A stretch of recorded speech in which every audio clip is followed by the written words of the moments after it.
Coming in at number 10, we have Quinn Skaggs. Right off the bat, with a name like Quinn Skaggs, you know this guy means business. This guy sounds like he's a character from a Guy Ritchie movie. If you're in the crime world and you're dealing with Quinn Skaggs, he's probably going to cut your pinky off when you don't pay him back in time. Now, Quinn had a long rap sheet when he was brought in. He was only 17 and he had already been arrested for a burglary spree where he was breaking into people's homes while armed with a handgun. Man, at his age, the most dangerous thing I was doing was trying to convince my older brother to buy me a Mickey of rum so I could feel cool at a party. Skaggs also got into a fight at school, and when a teacher tried to break it up, he beat the hell out of the teacher who needed to have surgery on his face. This 17-year-old was being held in a detention center and then kicked out the window and used bed sheets to scale down the side of the building like he was in the show Prison Break. Coming in at number 9, we have a big breakout. If you're gonna break out, you might as well bring some of your friends with you, right? Well, some teens in Nashville thought that this was the best idea. They had a plan to break out, and I think it worked better than they ever would have expected. Here's an opening from the news story that was covering the incident. Good evening. Take a look at these photos. Tonight, the hunt continues for 7 teens who escaped from the Woodland Hills juvenile. The news highlighted the 7 that were still on the loose, but 32 actually made a break at the same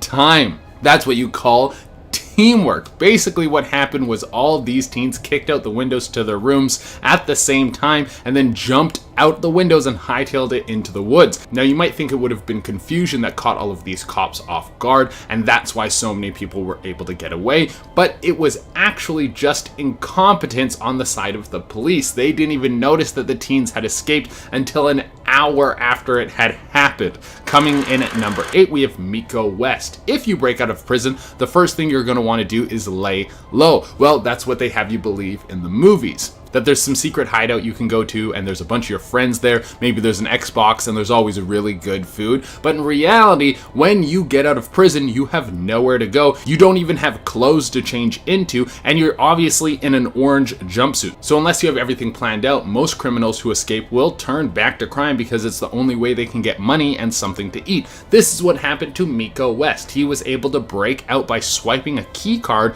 and then opening the front door and just walking right out. That sounds like something that was pulled right out of a video game, but it was true.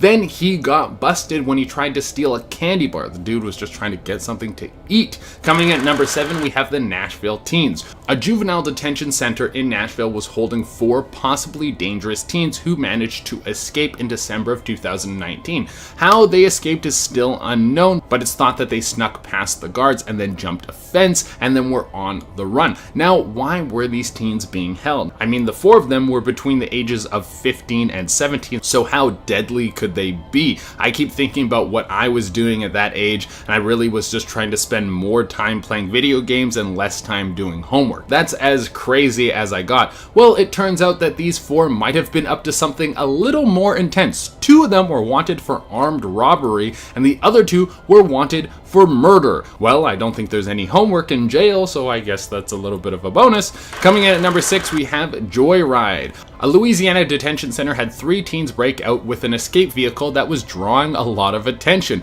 because there's a lot of ways in which you could slip out of a detention center. You could do the whole walk through the woods thing for hours and people chase you down with lights and dogs. That's a classic. There's also the Shawshank crawl through a mile of poop and then you come out on the other side and then you move to Mexico. Or my favorite, which is sit on each other's shoulders and wear a massive trench coat and a fake mustache, but that's a very advanced technique. But these teens wanted to escape in something that was a lot less inconspicuous. The 3 of them decided that they would jump into a cop car and drive into the city. Well, it didn't take long for the cops to pull them over and the 3 teens were thrown back in prison. It seems that these teens were going for the hiding in plain sight approach to sneaking away. Coming at number 5, we have It Worked in the Movies. Let's move back over to Nashville, where one teen wanted to try another escape tactic. This goes to show that you can't trust anything you see in the movies, because when you try it in real life, it doesn't work out at all. Like when this teen tried to escape from a juvenile prison by walking through the ceiling. When you see something like that happening in the movies, it always seems like the sneakiest move of all time. When someone slides through the vents and it's all perfectly clean, and then when in reality it would be packed with bugs and it would be one of the loudest things of all time. Well, look at what happens when people try to recreate the movies in real life.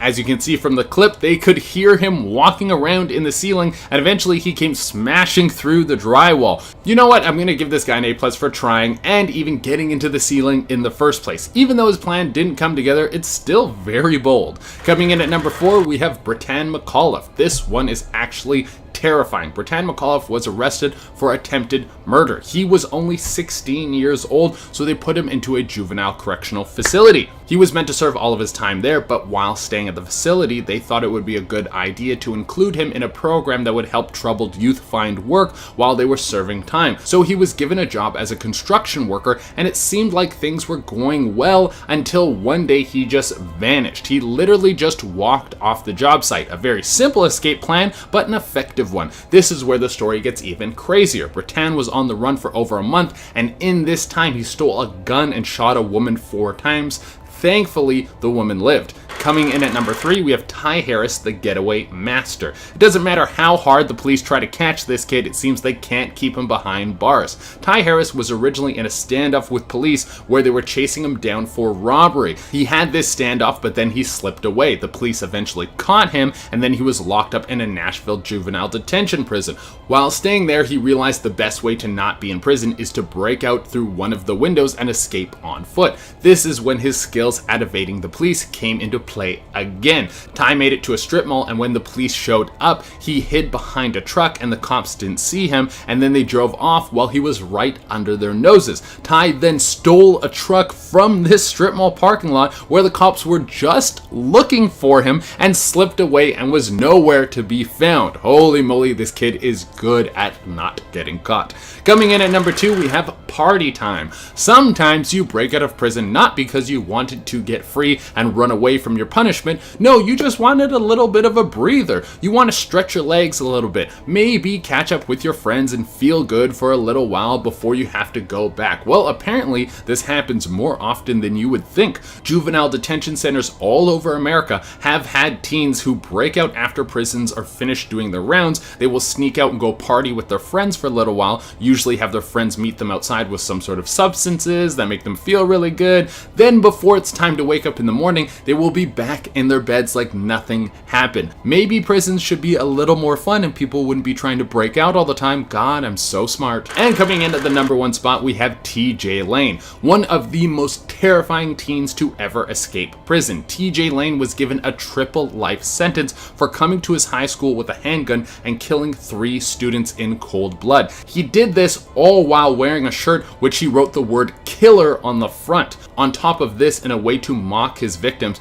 he wore another shirt that said killer to his sentencing. While held in a state prison, he saw an open window and made a break for it. Thankfully, he wasn't on the loose for very long before he was captured. This could have turned out to be so much worse, but he was quickly taken back to prison, where he will most likely be for the rest of his life. In at number 10, we have Brian Lee Draper. Let me take you guys back to the night of September 22nd, 2006, where Brian Draper and his accomplice brutally murdered their classmate Cassie Stoddard for no apparent reason. They were hanging out with Cassie and her boyfriend on the night that Brian and his accomplice said that they were going to the theater to see a movie. As it turns out, they never went to the theater. They were hiding in the house waiting for Cassie's boyfriend to leave so that they can kill her. They turned the electricity off and stabbed the poor girl 30 times. During their trial, the two of them confessed to filming the entire plan. So here's a short clip of the two of them driving away from the scene of the crime. I just killed Cassie. We just left her house. This is not a joke. I'm shaking. I stabbed her in the throat and I saw her lifeless body just disappear. Dude, I just killed Cassie. How sick and morbid is this? It just seems like they're so proud of what they've just done. Well, they were quickly picked up and interrogated, and they were arrested because their fake alibi fell through, and they were sentenced to life in prison without the possibility of parole. Keep in mind that they were only 16 when they decided to brutally murder their friend. John Silva stabs his way onto this list at number 9. He was only 15 years old when he was convicted of first-degree murder after he strangled a 12-year-old boy and dumped his body in a septic tank. He was convicted of first-degree murder, and when he was sentenced to life in prison without parole, he didn't show any emotions. If he was an adult, he could have faced the death penalty because he even admitted to kidnapping his friend, forcing him to go to the woods, and then suffocating him to death. What a brutal crime. Even though he admitted to doing all of that, he never explained why he did it. So yeah, this guy sounds like a serial killer in the making. The police even found a note at the scene of the crime, and on that note it said list to prepare Jerry, and on the note it said strip to underwear, tie hands, gag and cover eyes. And like I said, he's a serial killer in the making, so maybe it's a good thing that he's gonna be behind bars for the rest of his life, because the world's gonna be a much safer place. Number 8 takes us to Joshua Phillips. He was convicted of life in prison without parole back in July of 1999, and that's after he murdered his 8-year-old neighbor when he was just 14 years old. He strangled, bludgeoned, and stabbed Maddie Clifton to death. He stuffed her lifeless body underneath his waterbed, but she wouldn't stay hidden for long. Joshua's mother came into his room days after the murder and found the dead body, which led him to confess to this murder. He said that they were playing basketball outside and he accidentally hit her on the head with his bat. He said he panicked and then killed her because he was scared of what his father would think. And I don't know, it seems like you killed her because you are a psychopath. This was no accident. Here's a clip of Joshua that was filmed 1 decade after the murder. I kept going like, all right, well, maybe I did deserve to be here. Maybe I deserve too much time. Maybe I deserve to die in prison. But I always usually come back with the thought that I can't look at it like that, you know, and that doing that is just a cop-out and faking it, you know, you're just saying screw it, and why would I try to learn anything? Why would I try to improve myself? Why would I try to do anything to help anybody if I'm just gonna lay down and just die in here, you know?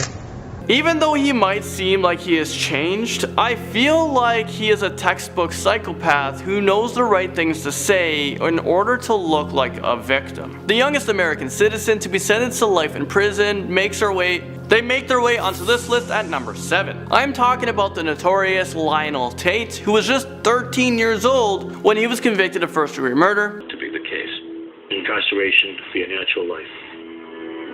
The now 14-year-old Lionel Tate was sentenced to life in prison without the possibility of parole.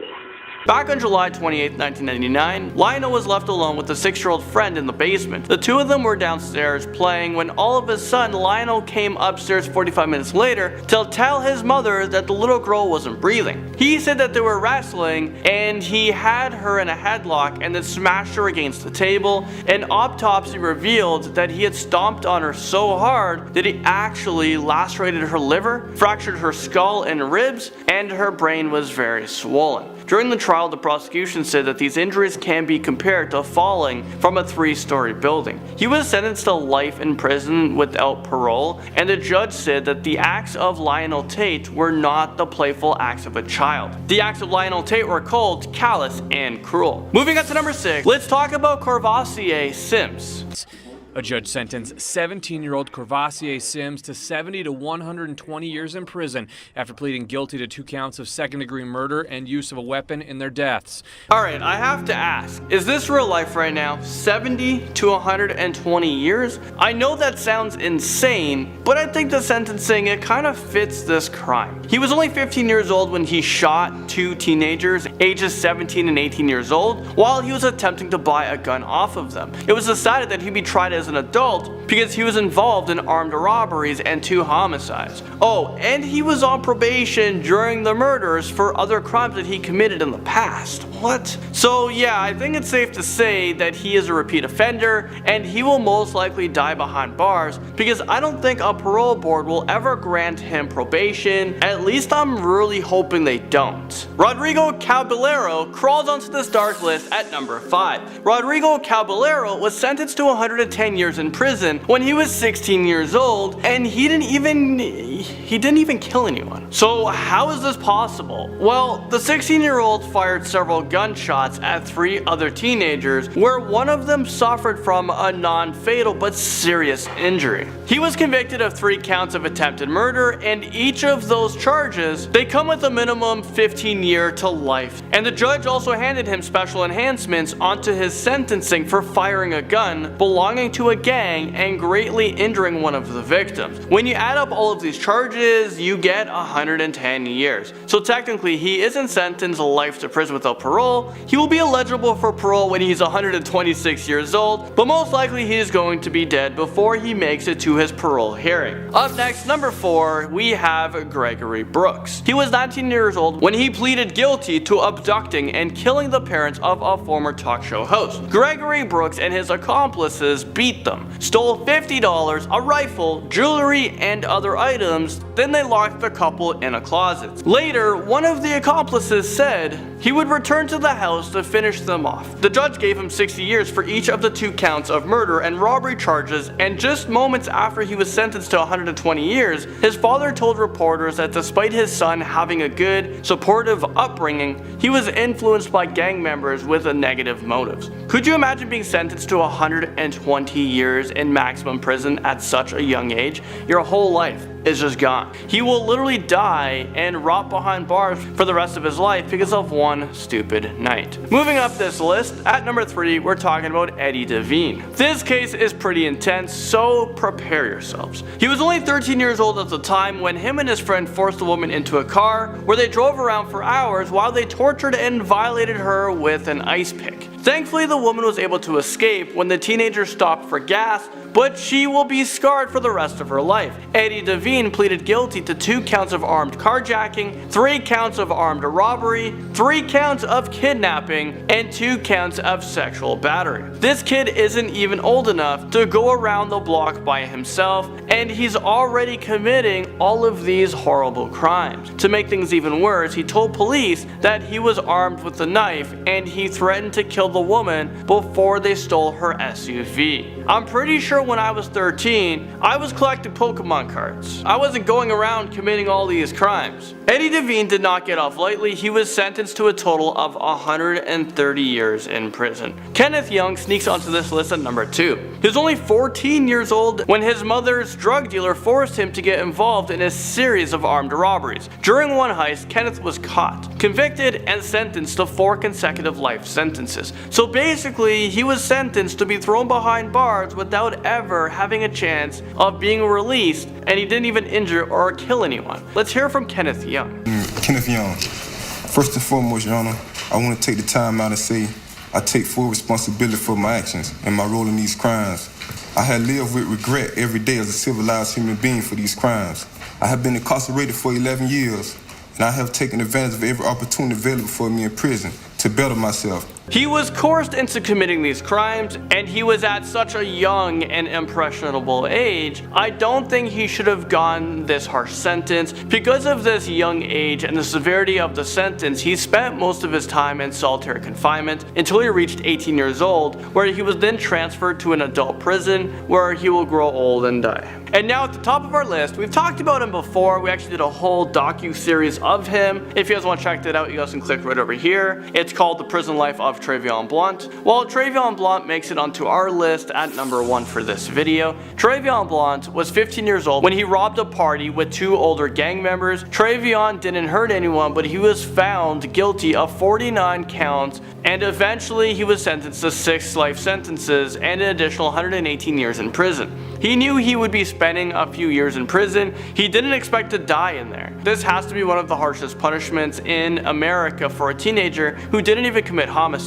Oh, and his accomplice, well, they only served 10 to 13 years in prison. I don't understand how this was even possible. Out of the 3 of them, Travion was the least involved, but he got the most time. After spending some time in prison, Travion finally got a glimpse of hope. Received much lighter sentences. Governor Bob McDonnell reduced Blount's sentence to 40 years, and today, Governor Terry McAuliffe cut it down to 14. I mean, what the heck? His sentence was reduced from 6 life sentences plus 118 years to just 14 years. This makes me wonder what the heck was wrong with the original judge. I think his license should be put into question because I have no idea what was going through his mind. Maybe he was severely power tripping that day. He was just so pissed off, he's like, I'm giving you life, plus life, plus life, plus life, plus life, and plus life, and if that's not enough, plus 118 years, just in case. At number 10, we actually have a teenager who started to freak out after she was denied any possibility of parole. She was really hoping for it. When she was denied, she started to freak out. So what you're about to see is a 19-year-old killer who killed 21-year-old Nathan Potter.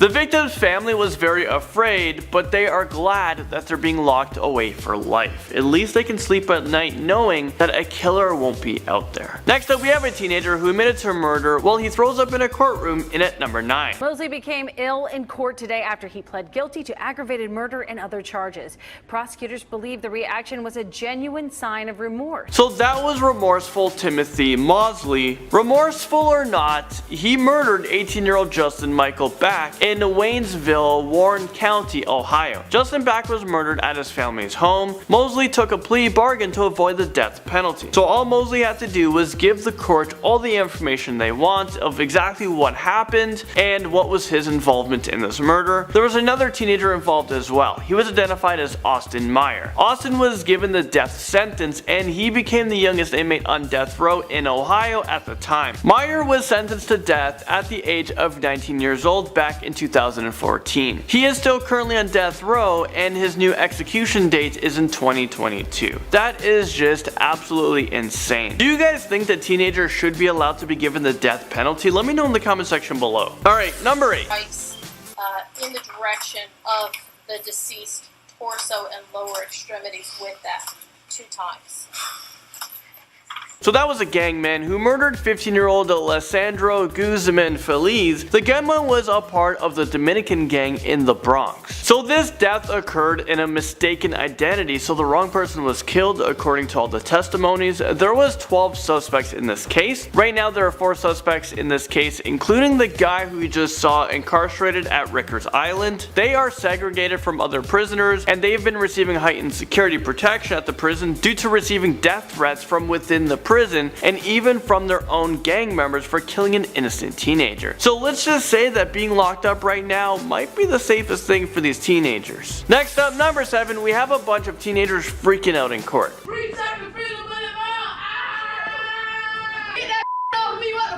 The end result, more individuals being taken into custody.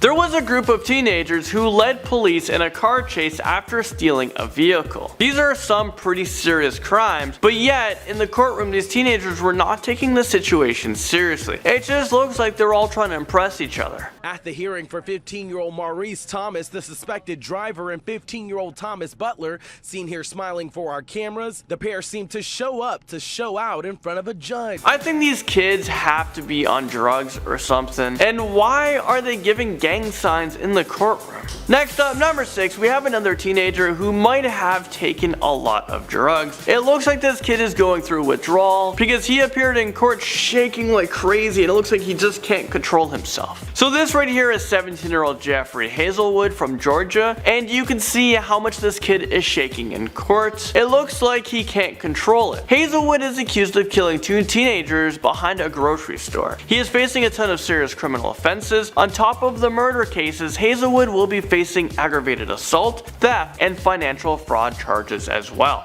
Hazelwood does not look mentally fit during the investigation and his hearing. There was actually a video of Jeffrey Hazelwood freaking out during an intense investigation where he said, "I didn't shoot them," but then as the video goes on, he says, "A voice in my head said to do it." Running away the first time, after you shot them, running away. Didn't shoot them. Because the bad guy would have gotten you.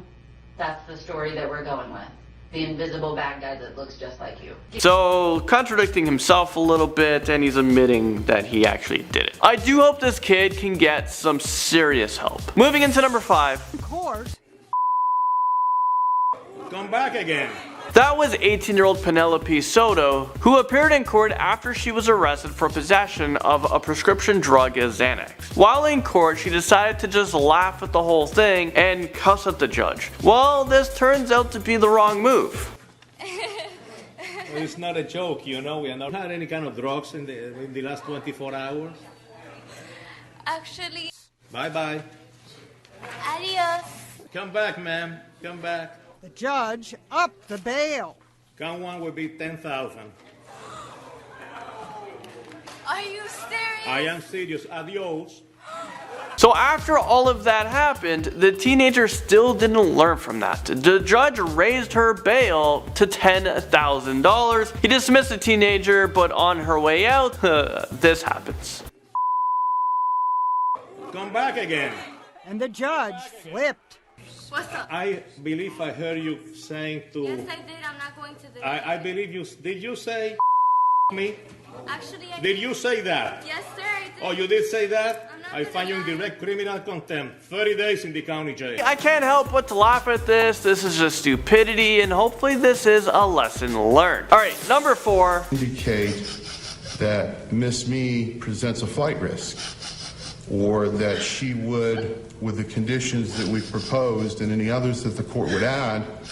This video actually went viral because 15-year-old Jennifer Me was crying hysterically, and she was hiccuping as well. And now she is dubbed the Hiccup Girl.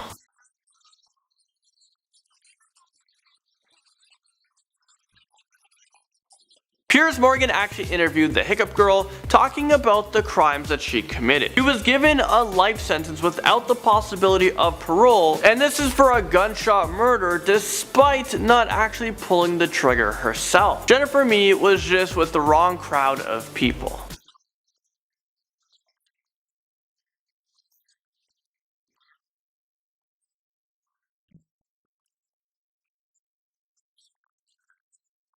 Moving into number 3. When Luis Reyes learned that he'd be in jail for the next 30 years, you knew just by his body language the bailiffs would have to hold him.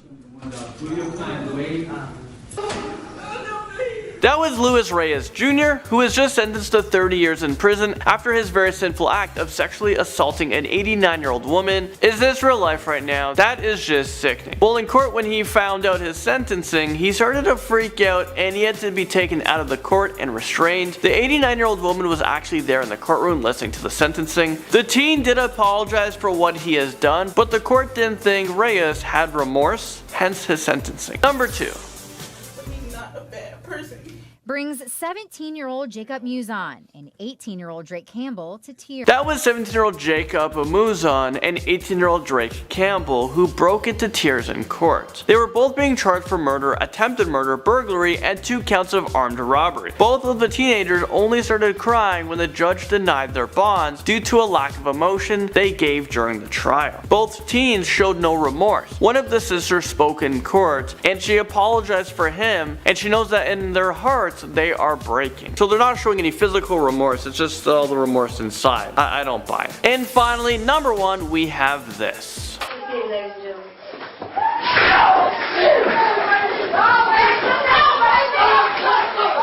That actually sounded like a gunshot went off. I was actually really afraid when I watched this video. I was like, what the heck just happened? Well, that was 19-year-old Dexter Johnson from Texas, who had to be restrained from police officers after he decided to lunge towards the victim's family. I mean, haven't you done enough? This came just after he was sentenced to death, so he thought, you know what, there's nothing else to lose, let's just go hurt some more people. Luckily, there was like 30 officers in that room. One of the county court deputies actually tackled, like he lunged and tackled Johnson to the ground. And that happened just before he was able to attack the family members. Let's start off at number 10 with the teenager who you saw in the intro. Well, that was Conrad Schaefer, who was sentenced to life in prison for a double fatal shooting spree that he went on back in 2013. He was sentenced to 2 life terms in prison, but in 25 years he is entitled to have his sentence reviewed and it could be shortened. Something tells me that we shouldn't shorten this teenager's sentencing. My family and I had no intention to forgive the guilty, because of such a heinous and brutal crime that was done to my grandson. This teen went on a murdering spree, killing as many people as he could, but for some reason he's asking for leniency. I mean, buddy, did you give leniency to all the people that you gunned down? So he asked for leniency, pleading that he is sorry for what he has done. I know if I was in your position, I'd feel the same way. I was 15 at the time. I'm really sorry for the things I've done. And I know I did wrong, and I know my apologies don't mean nothing to you. I know it ain't gonna change how you feel about me, but I just feel like I need to apologize, and I really am sorry for what I've done. Yeah, I'm totally not buying it. The guy looks like he has no emotions whatsoever on his face. I mean, you ain't sorry. Alright, number 9. This right here is Alyssa Bustamante, and she wrote in a diary, and I quote, "I don't know how to feel at the moment. It was amazing. As soon as you get over the oh my god, it's pretty enjoyable. Is this real life right now? Well, hopefully prison is just as enjoyable because you're gonna be calling that place home for a very long time." She's in there after she committed a murder. Bustamante was raised by her grandparents because her mother had a history of drug and alcohol abuse, which led to charges and jail time, and her father was also in jail. He was in jail for assault, so I guess Alyssa didn't fall too far from the apple tree because she's in prison for life for murdering her 9-year-old neighbor just for the thrill of it. Well, she wrote this: "I just effing killed someone. I strangled them and slit their throat and stabbed them. Now they're dead. I don't know how to feel at the moment. It was kind of amazing." Then she wrote, "I'm kind of nervous and shaky though right now. Okay, I gotta go to church now. LOL. Well, hopefully this teen can have all the time that she needs to, think about her behavior in prison. I think we should give her the rest of her life. Like, give her all the time she needs. From there, let's go to number 8. This is 17-year-old Adrian Zellimer, who pleaded guilty to murdering a 10-year-old girl who was sentenced to life in prison without the possibility of parole after 40 years. This came after a plea deal. The 17th Judicial District Attorney Dave Young said this: "In 27 years as a prosecutor, I've never seen a 15-year-old commit such a violent act. This attorney must have seen a lot in his days, especially if he's listening to murder cases all day. And for the attorney to come out with a statement like this is insane. How does a 15-year-old even have it in them to, commit such an awful crime?" At number 7, we have Russell Burrell, who pleaded guilty to a murder. He was alongside 3 other people who committed the murder, and he was sentenced to 6 life sentences in prison plus 10 years. He was the teen we talked about in the intro of this video. Burrell murdered 3 people: Shamika Barris, Michael Martin, and Damian Collin. This was a planned murder in order to steal money and drugs. Let us be clear, 19-year-old Russell Burrell, who was a juvenile at the time of the murders, was the one who emptied 17 rounds into 3 human beings, and today was his last day in civilized society for the rest of his natural life. Alright, number 6. We have Shane Thompson, who was 17 years old at the time he committed murder, while he was sentenced to 110 years in prison. And pleaded guilty to murdering 39-year-old Evelyn Njai during a September 25, 2013 robbery attempt at this Rickers BP located on West 38th Street. So that wasn't the only crime he committed. He was charged and convicted of murder, robbery, and sexual assault. Prior to that, Thompson broke into the home of this woman and sexually assaulted her while her husband and sons were held at gunpoint. This is so sickening. It's hard to even read this. This teenager deserved every moment of that 110 years prison sentence. Thompson is obviously not a normal person. When he was sentenced, he seemed pretty happy about it. The man he killed, Derek Thomas, has that story. Why is this guy smiling? Number 5. 17-year-old Raceland Martin entered the courtroom handcuffed with his feet in shackles. He sat and appeared to be listening intently to testimony, occasionally nervously looking. That was 17-year-old Raceland Martin, who murdered his grandfather with a hatchet. Martin was 15 years old when he planned the murder of his grandfather. When this kid was in court, he was shaking like crazy. The defense, however, arguing his client did not have a normal upbringing, functioning as an adult when he should have been treated like a child. I don't know if you guys saw that, so let's take a look again. As an adult when he should have been treated like a child. Why is this teenager scared now? Martin received a life sentence, and he'll spend the rest of his life behind bars. He has a chance of setting the record for being the longest serving inmate in prison because he committed an awful crime at such a young age. And he's not getting out until he passes away in prison. So let's see if he can set the record. Number 4, we actually have someone else who killed an elderly person. This right here is 17-year-old teen who murdered 98-year-old Margaret Douglas. She was in her home when the incident happened, and the teenager tried to hide her body in in the closet. In court, he tried to apologize for what he did. I'm so sorry for what I did. I constantly live in regret and shame because of it. It's been 9 months since these hands committed those acts on... The only reason why the teen is apologizing is because his lawyers told him to in an attempt to get a reduced sentencing. But luckily, it never worked. Those fake tears, the words did nothing for him. He was sentenced to life in prison without the possibility of parole. Number 3, we have Savon Shmush, who pleaded guilty to killing his half-sister. Shmush was only 16 years old at the time when he murdered her in their home. He murdered her and dumped her body near a lake so no one can find out. He tried to get away with the crime. Photos of her smiling face and memories. A young life taken away at the hands of a half-brother who her family says she loved. He was convicted and sentenced up to 100 years in prison, so because he took a plea deal, he does have a chance of being released from prison when he's 116 years old. This teen has no sympathy whatsoever, so you know what, why should we? If you can live to 116, then we'll let you out. No problems there. In court, he was asked if he has anything to say, and he just said no. Number 2. Sharing their thoughts with the teenager who admitted to it all, Aiden Von Grabo. How do you wish to plead to count 2? Guilty, Your Honor. Von Grabo taking a guilty plea for first-degree murder and a long list of other crimes, including attempting to murder Michaela's younger sister. Why is this teen so evil? This took place in northern Colorado, and the teen was given life in prison. The person he murdered was Michaela Grote, who was just 20 years old. And apparently she wasn't the only one on his death list that he created. I mean, what the heck is that? He had intentions of killing many more people. He was only 16 years old when he was charged with first-degree murder, 3 counts of attempted first-degree murder, attempted first-degree arson, extortion, 2 counts of felony menacing, 3 counts of stalking, 3rd-degree assault of an at-risk person, criminal mischief, and telephone harassment. I mean, that is a mouthful to go through. It's just unbelievable that one person, and I should say not just one person, one teenager was capable of doing. Finally, number 1. Buffalo teen who killed a man and then set his house on fire to cover up the crime is heading... Next, we're talking about a 19-year-old kid who spent 20 years to life in prison. He was convicted of murdering 15-year-old Brian Dombick. 19-year-old David Myers may very well spend the rest of his days in a prison cell. He spoke before his sentence, apologizing to his victim's family and his own. If I could go back and make up for what I did, I would. I'll give arm and a leg.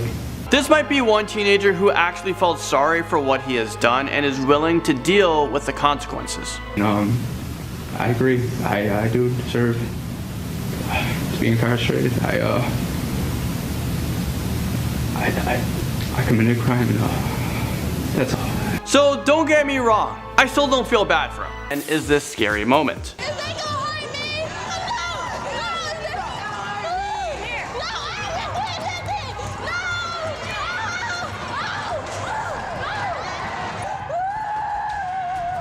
Okay, did you guys see how petrified she was? It's funny because the introduction video made her look so tough, but as soon as she saw the inmates tapping on the glass, she was ready to tap on out of there. I'm flat with my style and I'm ghetto with my own. I'm ghetto fabulous. I will fight boys and girls. When I'm fighting, I don't feel bad for nobody because they should never came. Okay, I can't believe that she's only 12 years old and she's already talking about getting into a ton of fights and how she doesn't feel bad if someone got hurt. She definitely needed this wake-up call. I'm pretty sure when I was 12 years old, I was at the park climbing trees or swimming in the pool. If someone wanted to fight me, I would run away. I think that's why I'm so fast. I did a lot of running away. You wouldn't find me starting fights or bragging about it. Well, for this young one, she needs to start acting like a regular, non-violent 12-year-old girl, because you're only gonna end up like the people that just scared the crap out of you.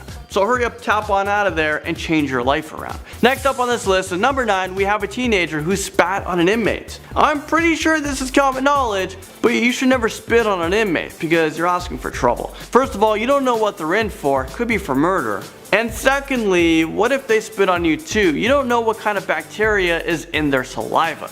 But let's take a look at how this situation went down.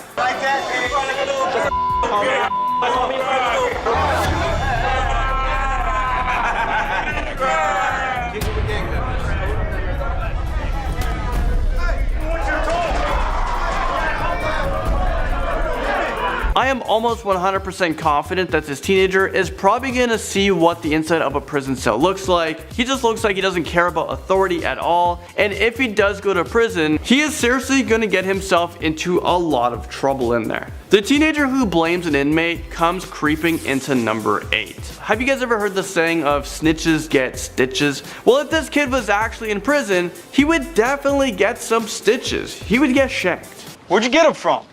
He told me hold him. Who told you? Who told you? Who? Him right there. Which one? I know you ain't talking. Let's show you ain't trying to. This kid was holding about 7 knives, and he told the counselor that his other prison inmate told him to hold on to them. That's when the prison inmate freaked out and went lunging at the boy. I don't think I would be blaming anyone who's capable of snapping me into 2 pieces. Better yet, I definitely wouldn't agree to hold his dirty knives in the first place. I think that's just common sense. It's like, hey, can you hold this gun? It's a murder weapon, but just hang on to it for a little bit, you know? Get your fingerprint, And now at number 7, we have an inmate who refuses to leave the cell. 2, 3. Stand up. Stand up. You don't have a choice when you're in here. You do what you're told. It's not up to you where you're housed. You don't want to move? We'll make you move like this. Correctional officers wanted to show these young gang members what it would be like if they were in prison and refused to listen to orders. I think it was staged, but what is up with the inmate in the next cell? Like seriously though, I think he took his acting skills so far because I'm genuinely terrified of him. They should have just been like, he's gonna be your cellmate if you ever get arrested and sent to jail. I think that's good enough for me to make me become a law-abiding citizen. Kid inmate yells at prison guard, and this comes into our list at number 6. Huh? Let it happen. You soft, boy. Scared. You soft. Away from me. What you gonna do? You're already crying. Look at What you gonna do? What I tell you, I'm gonna laugh at you now. What you gonna do about it? Okay, honestly though, these kids are braver than I would ever be if I was put into a prison just for a day. I would have lost my mind after a minute. I see one inmate and I'm freaking out already. I would be paranoid. You'd probably see me crying my eyes out and begging to be released. I'll be good forever, I promise. I will never jaywalk again. Well, this psycho kid was laughing when the guards were yelling at him, and he actually yelled back. He did have some tears in his eyes, so I guess the program was working a little bit, but he was also very defiant, and I think he was on the verge of punching the officer out and getting himself, permanently into the program. He'll be on Beyond Straits as the prisoner next time. Inmate gets physical with a teen, and this brings us to number 5. No,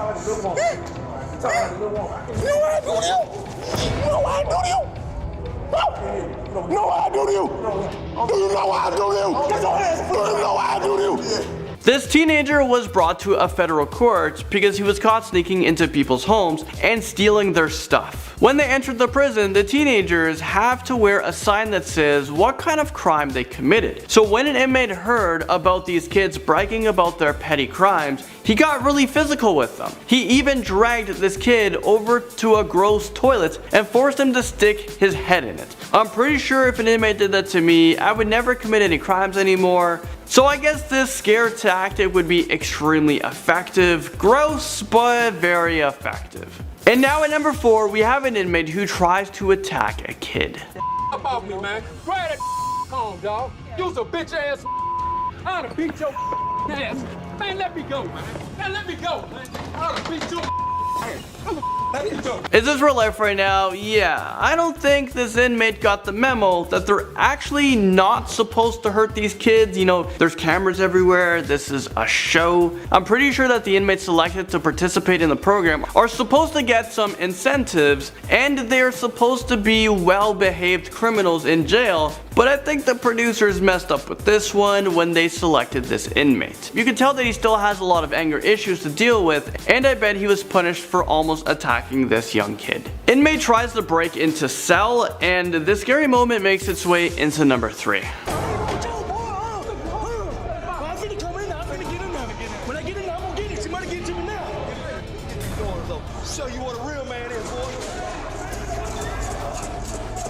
Is this real life right now? That huge inmate was slamming his head against a steel door. Does he think that he's some sort of ram? I mean, the human skull isn't developed to withstand that much force. I think he went a little bit too far, and he was probably sent to an infirmary for a cracked skull and for just being a big dum-dum.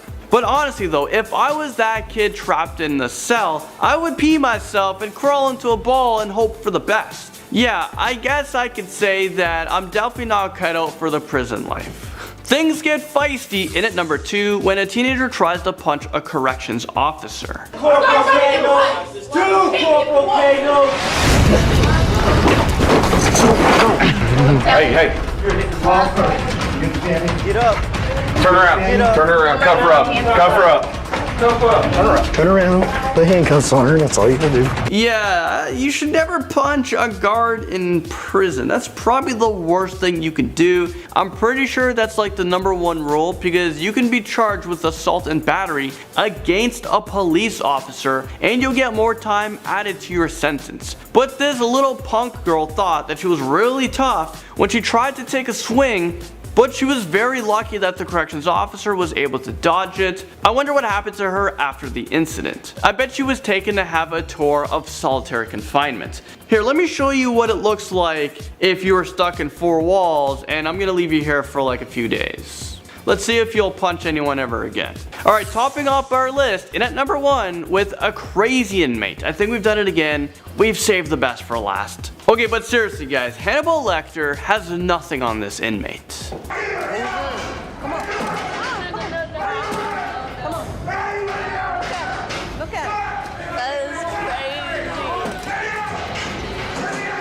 I'm gonna call him Crazy Willie because he is absolutely terrifying. If I saw him in real life, I'm pretty sure I'd be having nightmares for a solid week. I wonder what caused him to be so heavily restrained, but by the looks of it, he probably tried to pull a Mike Tyson and bite off someone's ear. Apparently that happens in prison a lot more than you guys think. And if this guy was my cellmate, I would just keep crying until they put me into solitary confinement, and I would just commit so many crimes while I was in there so I can never return back to this guy's cellmate ever again. Let's start off this video in at number 10. First up we have 13-year-old Willie who thinks he's a tough guy. You gonna get on my face. I will stay in your face all day long.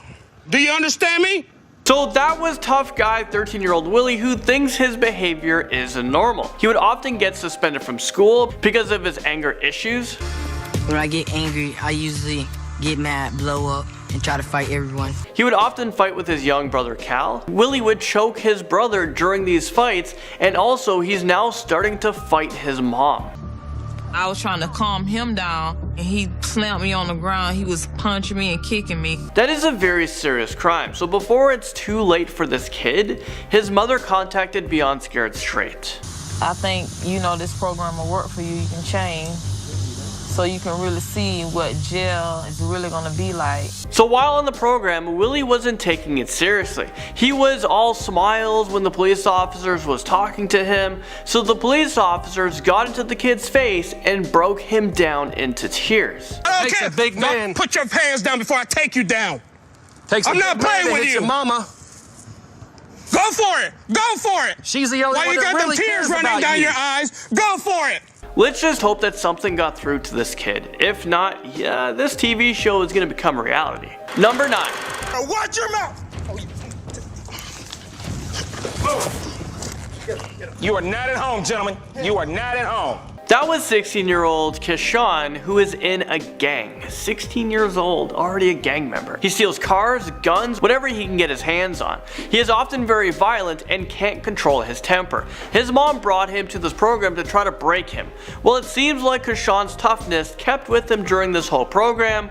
He didn't want to listen to any officers. He wasn't taking this program seriously at all. He thought he can get away with whatever he wants to. You will not disrespect me in my house. Is that understood?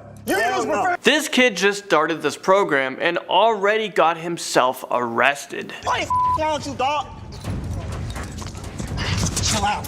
You are starting in the wrong way. I mean, man, Keshawn. When Keshawn was in the prison, he started acting up, calling out other inmates. He then started to spit on the floor, so the officers had to restrain him and put a spit hood on his head.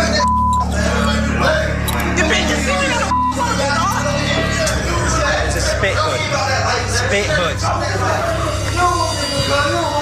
Sit back. Moving into number 8. My name's Anthony. I'm 19. I smoke, I drink, I steal.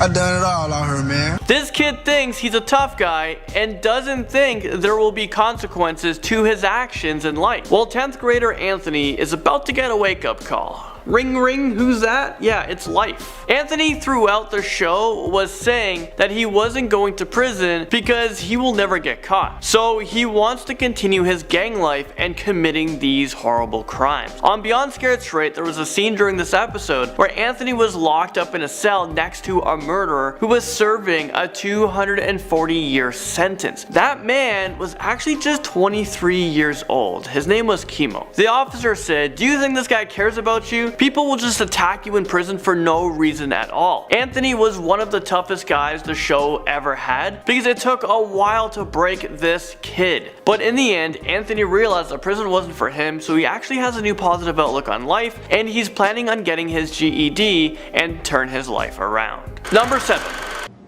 don't know who you're talking to. You're not talking to me, miss. I don't care if you got a badge or a gun. I don't give a Really? Yeah. Is this real life right now? This teen is for sure going to be going to prison like very soon. Well, that was 15-year-old David, who has been charged for violence on his own family. David has a very bad temper, which seems to be the common element with all of these teenagers on this show. David breaks things in his house. He punched his mom's vehicle, the front glass windshield. This guy has no regard for anything. David's mom called a police officer after her window was smashed. 8 cop cars appeared, and David was telling them all off. David started throwing things and said, "You want a reason to arrest me? Well, here it is." And then yeah, he was arrested. They cuffed him and off to jail he went. David is always threatening his own mom. One time he even punched her in the face, and he's made other mini threats towards her. Well, on the show, David tried to show his toughness, but he broke down. You love her to death? Yes. Then why are you treating her the way you are? I can't control my I'll take a bullet for my mother, too. Yeah. Number 6, we have this. My name's Shaved. I'm 15. I like to fight, smoke weed, and I'm a thief. I'm proud of all the bad things that I do. That was 15-year-old Travis, who has huge anger issues. Oftentimes, Travis just looks for people to fight. He really enjoys beating up people because he believes that everyone deserves it, and he becomes proud of beating them up. Well, sorry to say, but in prison, he is going to be the one that's getting beaten up. Travis has a great chance of the show Beyond Scared Straight becoming a reality. He has been suspended more than 60 or 70 times. He has already been charged with breaking into someone's house. He just went inside their home and started stealing whatever he wanted, and he put all of the electronics and stolen goods into his backpack, and he was caught. He was sent to jail for a week or 2. And you would think that serving some time would, change a person, but for this kid, it didn't. Alright, let's take a look at another kid who thinks that they're tough in at number 5. This person needs a reality check, and let's just say he might have gotten one. This next teenager is 17-year-old Bryn Lee, who was sent to the rehabilitation show Beyond Scared Straight because of his violence. Bryn Lee would often hit his mother. During the beginning of the show, the kid was acting all tough and was saying that he's not afraid of anybody. Be my straight up, and I'm a maker. What you looking at? Do something. You ain't gonna do.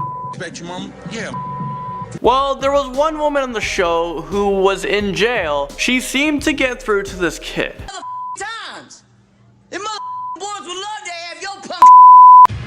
Maybe you can talk to these other kids like that, but I damn sure ain't scared of you. I don't want you to be scared of me, baby. I promise you I don't. I just want you to realize where your life is headed, honey. After this conversation, both of them actually hugged it out. After the show was complete, Bryn Lee changed his ways and realized the path he was on, and he apologized to his mom.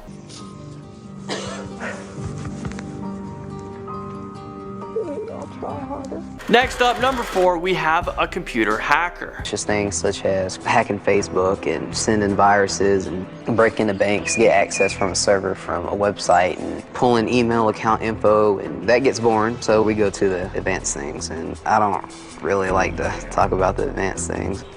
So that was 13-year-old Christopher, who is very intelligent, but he uses his smart for really dumb things. So does that even make him smart? He seems to be a smart dum-dum. This kid thinks he's a tough guy, but when faced with reality, he shows to be not so tough. You do with the computer?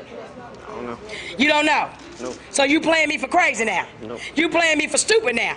So you did it, but you don't know what you did. So at the end of the show, Christopher said he didn't realize how bad of a crime he was committing, and he realized that he could be locked up for a very long time. Christopher now attends MIT for computer science, and he's using his skills for good things now. Now at number 3, we have this. Don't